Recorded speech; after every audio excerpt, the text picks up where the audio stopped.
Soloveitchik describes cognitive man in terms that recall some of the attributes of Adam 1.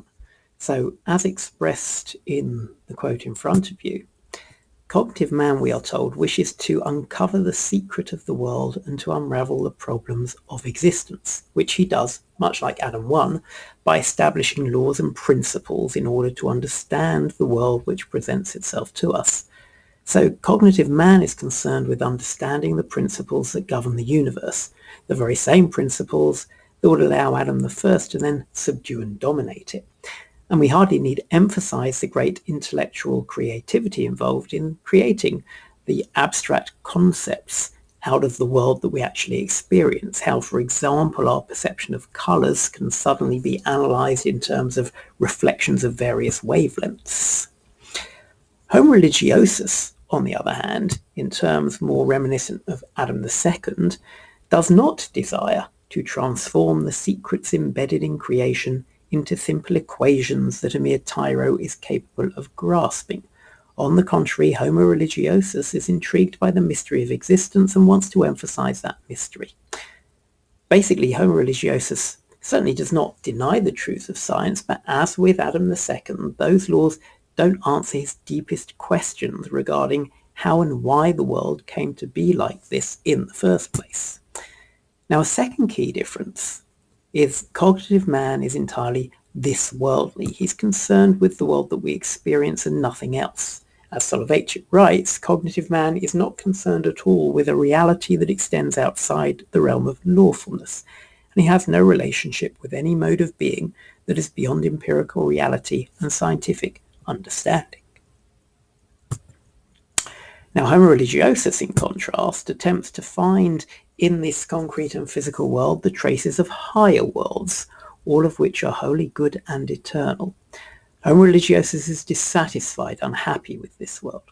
He searches for an existence that's above empirical reality. This world is a pale image of another world.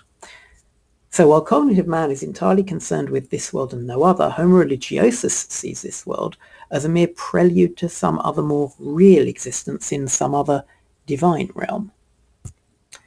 Now, how does halachic man emerge out of these two types? Well, firstly, Soloveitchik's halachic man, like cognitive man, is dealing with a world of laws and principles that he uses in order to understand the world. It's just that halachic man's laws and principles are those of the halacha rather than those of science. So, when halachic man approaches reality, he comes with his Torah given to him from Sinai in hand. He orients himself to the world by means of fixed statutes and firm principles. An entire corpus of precepts and laws guides him along the path leading to existence. But more than that, halachic man's also highly creative. As the quote that has just appeared tells us, while cognitive man uses his creative intellect to form principles that order the world of our ordinary perceptions, halachic man, at least in the Brisker mold, boldly creates concepts and principles in order to understand his halachic data, in order to bring some underlying conceptual order to the diverse and seemingly contradictory opinions expressed in the Talmud, for example. He's a bold intellectual type, not a submissive and humble one. More surprisingly, perhaps, halachic man also imitates the this-worldliness of cognitive man. Thus, the halacha is not at all concerned with a transcendent world. Halachic man prefers the real world to a transcendent existence because here in this world, man is given the opportunity to create, to act, accomplish, while there in the world to come, he's powerless to change anything. So halachic man, unlike Homo religiosus, doesn't chafe against existence. He does not seek to escape this world for some higher divine realm. On the contrary, for Soloveitchik, the task of man is to bring down the divine presence to the lower world. Now at this stage, though, halachic man seems to simply be cognitive man. He's an intellectually creative, this-worldly type. So where's Homo religiosus in all of this?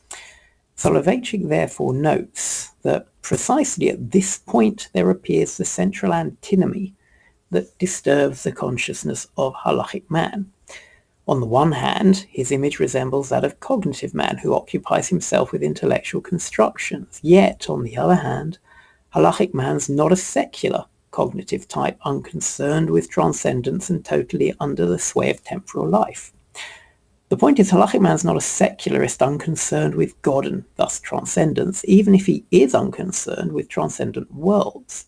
And for Soloveitchik, this is where the halacha comes in, for it allows halachic man to be concerned with this world, but to do so by applying a law that's divine.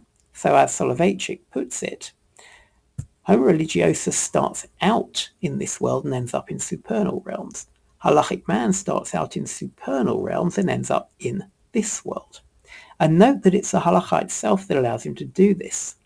So for Soloveitchik, it's halacha that allows for halachic man's harmonious blending of the religious and cognitive types. Indeed, he believes that halachic man does not suffer from the contradictions with which Homo religiosus struggles, with the contradiction between self-negation and absolute pride. For him, halachic man has the halacha to mend these splits. It plays a seeming conciliatory role, creating harmony out of conflict.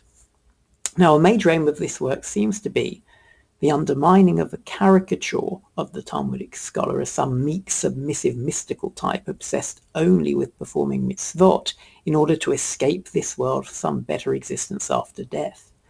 Instead, Soloveitchik tries to persuade us that the Talmudic scholar is a creative intellectual type, even a modern type, if you will, who doesn't see holiness as something that's reserved for other divine worlds, but instead brings holiness to this world through his actions.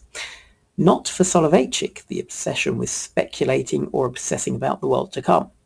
What halachic man is supposed to do, rather, is speculate on the halacha and obsess about its application to this world.